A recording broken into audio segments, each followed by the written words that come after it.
नमस्कार दोस्तों, मेरे चैनल में आपका फिर से स्वागत है। आज हम वो जासूस जिसने पूरा किया अखंड भारत का सपना 2300 साल पुरानी एक कहानी देखने जा रहे हैं। जासूसी आज के समय में कोई नई बात नहीं है। भारत में गुप्तचर व्यवस्था हजारों साल पहले से चली आ रही है। चाणक्य के दौर में गुप्तचर के चलते अखंड भारत का सपना साकार हुआ था। 2003 साल पुरानी कहानी जीव सिद्धि नाम के जासूस के इर्द गिर्द घूमती है। एक समय भारत की सीमाएं अफगानिस्तान तक फैली हुई थीं।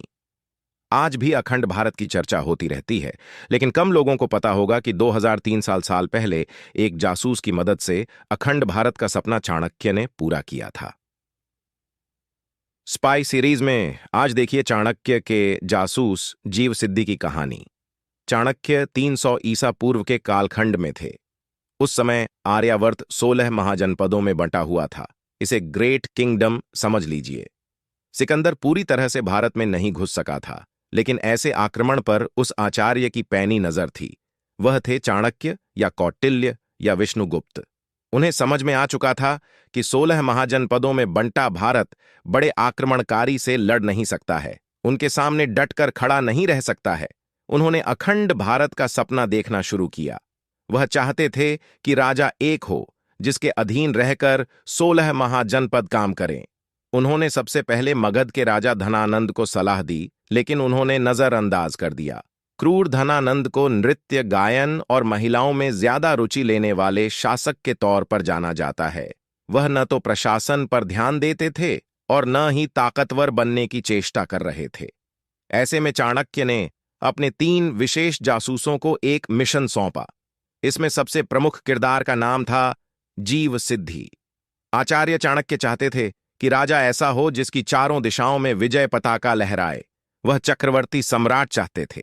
वह शाही सलाहकार थे और राजा धनानंद की मौत के बाद उन्होंने चंद्रगुप्त मौर्य को अखंड आर्यावर्त के निर्माण के लिए चुना। चंद्रगुप्त गद्दी पर तो बैठ गए थे, लेकिन नंद वंश के राजा और एक शिकारी की पुत्री मूरा की संतान होने के कारण वह सुरक्षित नहीं थे।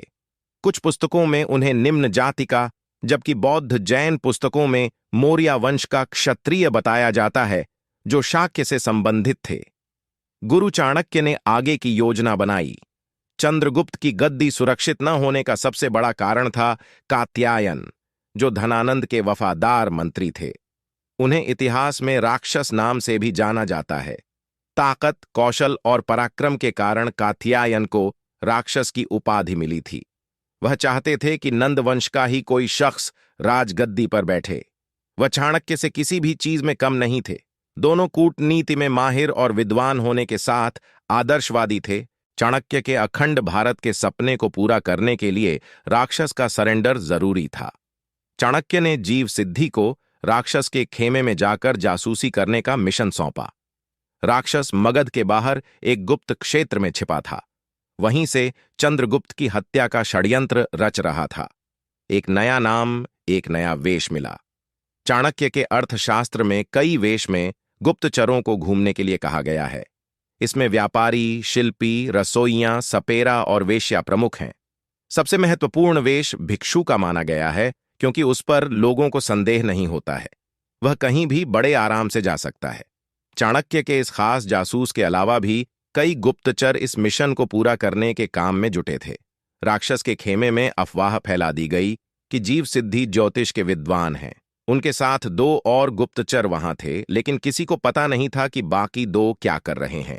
चाणक्य के अर्थशास्त्र में इस बात का जिक्र किया गया है कि गुप्तचर को अलग अलग भाषाओं, वेशभूषा की जानकारी, सारी कलाओं और विद्याओं का ज्ञान होना जरूरी है।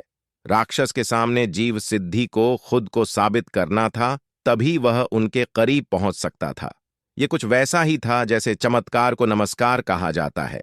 राक्षस ने कहा कि जीव सिद्धि कुछ ऐसा बताएं जो उन्हें चकित कर सके, अन्यथा वह चले जाएं। गुप्तचर ने गुरु चाणक्य के बताए एक राज को सामने रख दिया।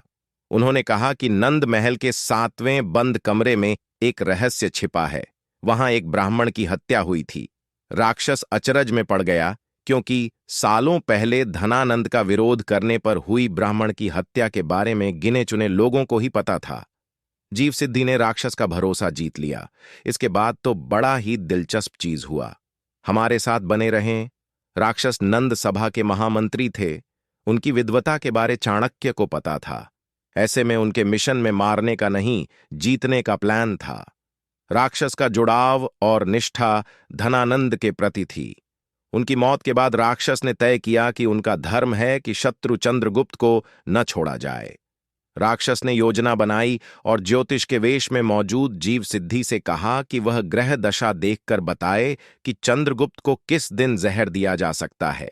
जासूस ने कहा कि मंगल की दिशा देखकर काम किया जाए तो किसी की मृत्यु निश्चित है। यह सूचना चाणक्य तक पहुंचा दी गई।